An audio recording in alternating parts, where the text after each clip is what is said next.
अस्सलाम वालेकुम स्टूडेंट्स, मैं इफ्तिकार अहमद आपका chemistry teacher second year chapter number 12। आज हम बेस कैटालाइज एडिशन रिएक्शन का एक इंपॉर्टेंट लॉन्ग क्वेश्चन करने जा रहे हैं, दैट इज केनी-ज़ेरो रिएक्शन।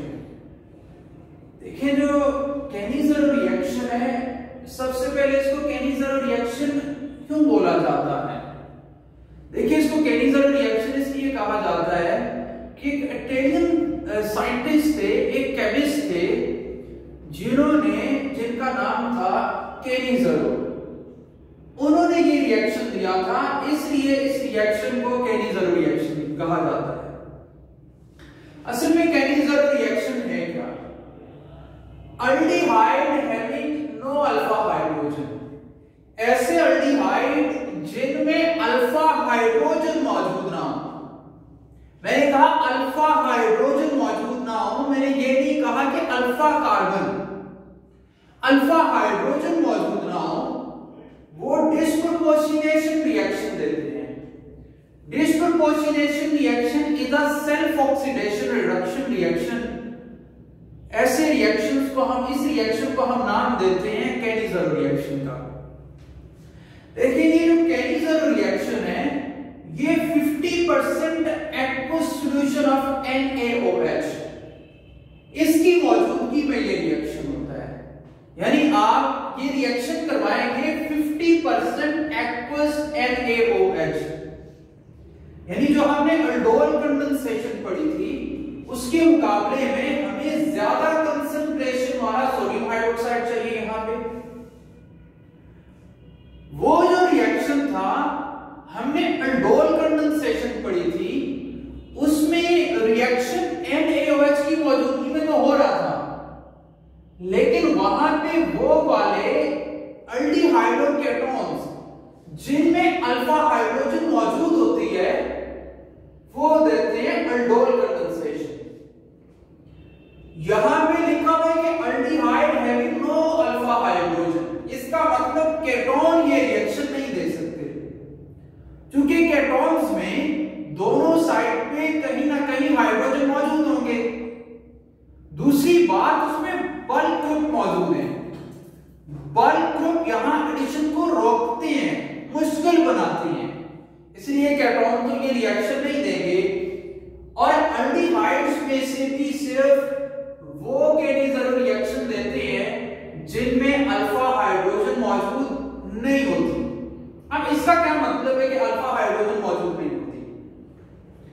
देखिए यहां पे मैं अगर लिखता हूं C डबल बॉन्ड O, और यहां पे इस कार्बन को अगर मैं पहले नाम दूं तो दैट इज कार्बोनाइल कार्बन।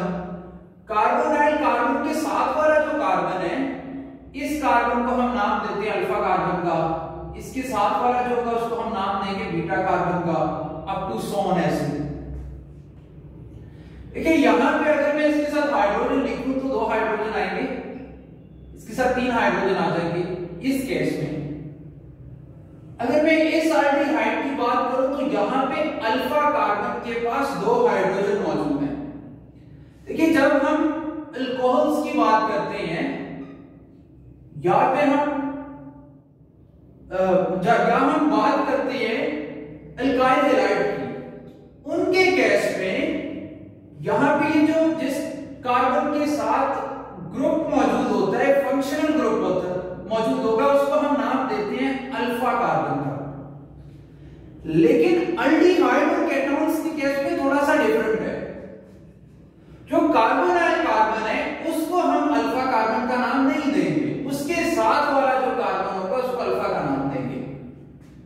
इस केस में तो यहां पे 2 अल्फा हाइड्रोजन मौजूद है। लेकिन अगर मैं यहां पे फॉर्मल्डिहाइड की बात करूं तो फॉर्मल्डिहाइड में चूंकि अल्फा कार्बन ही मौजूद नहीं है, तो यहां पे अल्फा हाइड्रोजन भी मौजूद नहीं है। इसका मतलब जो फॉर्मल्डिहाइड है वो केनी-ज़ेरो रिएक्शन देगा। दूसरी बात, अगर मैं बेंजीन रिंग की बात करूं, बेंजीन रिंग में से आप ऐसा करें, यहां से एक हाइड्रोजन को हटाएं, उसकी जगह अल्डिहाइडिक ग्रुप लगा दें।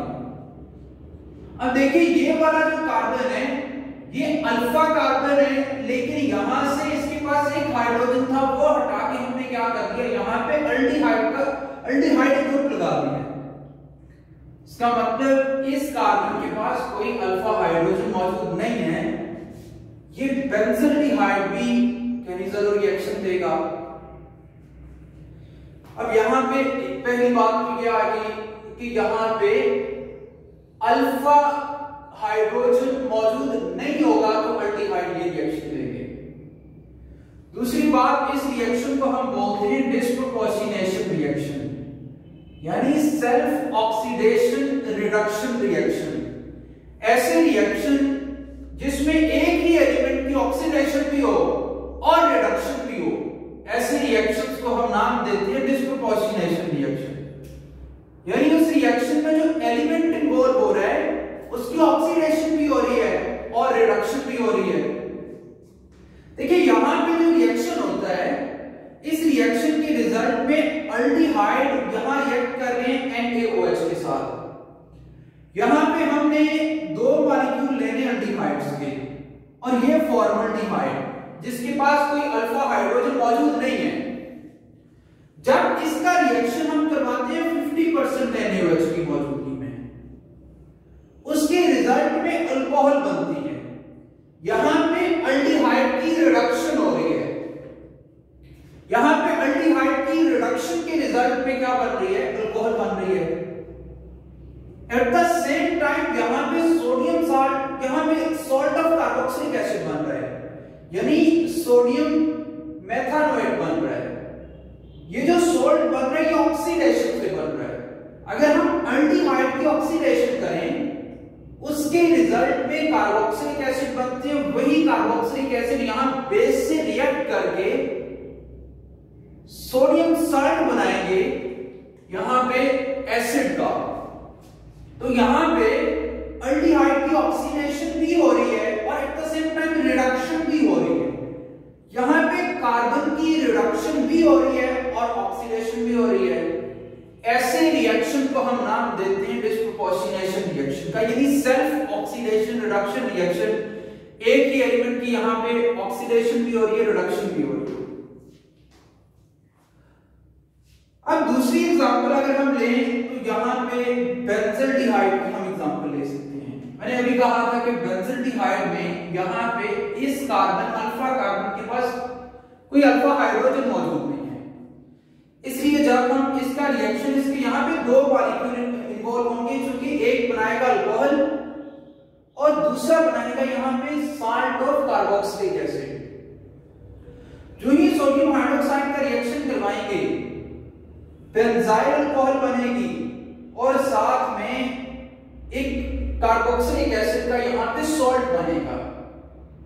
तो यहां पे अगर मैकेनिज्म की बात करें, देखिए यहां पे अभी तक मैंने आप लोगों को जो चीजें बताई है दोबारा थोड़ा सा मैं रिपीट कर दूं। पहला, यहां पे इस रिएक्शन में वो एल्डिहाइड रिएक्शन देंगे जिनमें अल्फा हाइड्रोजन मौजूद नहीं होगी। नंबर 1, केटोन ये रिएक्शन दे नहीं सकते। अल्डिहाइड में से भी वही रिएक्शन देंगे जिनमें अल्फा हाइड्रोजन मौजूद होगी। दूसरी बात, ये डिस्प्रोपोर्शनेशन रिएक्शन है। डिस्प्रोपोर्शनेशन रिएक्शन का मतलब यहां पे एक ही एलिमेंट की ऑक्सीडेशन भी हो रही है जिसके रिजल्ट में यहां पे साल्ट ऑफ कार्बोक्सिलिक एसिड बन रहा है, और एक ही एलिमेंट की रिडक्शन भी हो रही है जिसके रिजल्ट में अल्कोहल बन रही है। तीसरी बात, ये रिएक्शन 50% NaOH की मौजूदगी में करवाया जाता है। चौथी बात, यहां पे अगर ये रिएक्शन हम रूम टेम्परेचर पे करवाएं, इनको काफी टाइम लग जाता है, सेवरल आवर लग जाती है, कई घंटे लग जाएंगे इस रिएक्शन को होने में। लेकिन यही रिएक्शन अगर आप 100 डिग्री सेल्सियस पे करवाएं तो ये reaction with in half hour ये रिएक्शन कंप्लीट हो जाएगा। यहां पे देखिए मैकेनिज्म की बात कर लेते हैं। मैकेनिज्म में सबसे पहले ये है बेस कैटालाइज रिएक्शन, यानी यहां पे बेस अटैक करेगी इस कार्बन के ऊपर, that is a electrophilic carbon, यानी इसके ऊपर पार्शियल पॉजिटिव चार्ज मौजूद है, ऑक्सीजन के ऊपर पार्शियल नेगेटिव चार्ज मौजूद है। जो ही ये OH- आयन यहां से बेस अटैक करेगी इस कार्बन के ऊपर, उसके रिजल्ट में यहां पे बनेंगे कार्बन के 5 बॉन्ड, ये वाला इलेक्ट्रॉन जंप करके ऊपर चला जाएगा।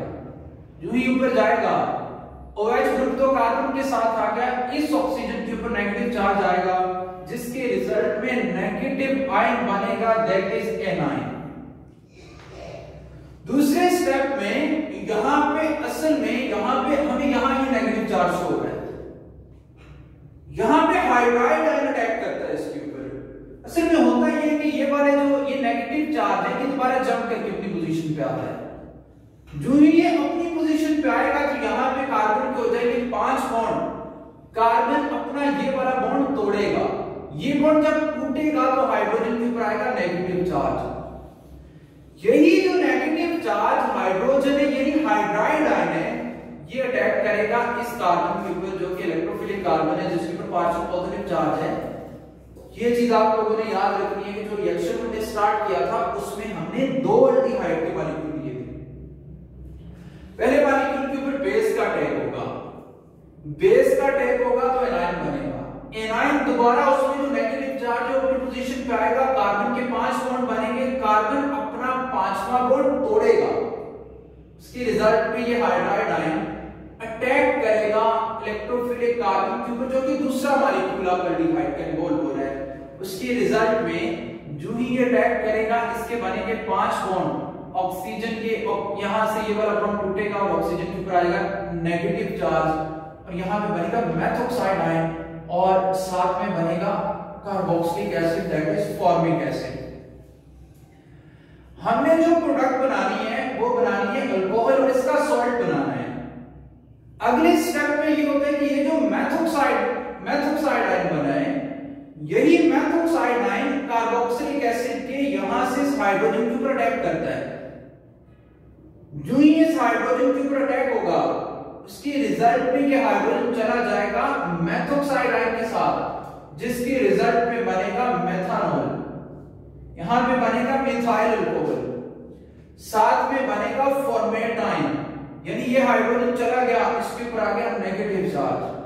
ये फॉर्मेटाइन क्या करता है, ये फॉर्मेटाइन यहां से अटैक करता है सोडियम के ऊपर, यानी यहां से इन दोनों का आपस में रिएक्शन होगा, सोडियम चला जाएगा इस ऑक्सीजन के साथ और यहां पे साल्ट ऑफ कार्बोक्सिलिक एसिड यानी sodium salt of formic acid बनेगा, सोडियम फॉर्मेट बनेगा और यहां पे यूं ही ये बॉन्ड टूटेगा, इसका नेगेटिव चार्ज पॉजिटिव चार्ज, तो यहां सोडियम के ऊपर पॉजिटिव चार्ज वो इस नेगेटिव के साथ चला गया, बाकी इस OH के ऊपर नेगेटिव चार्ज यानी जो बेस होगी वो दोबारा रिकवर हो जाएगी।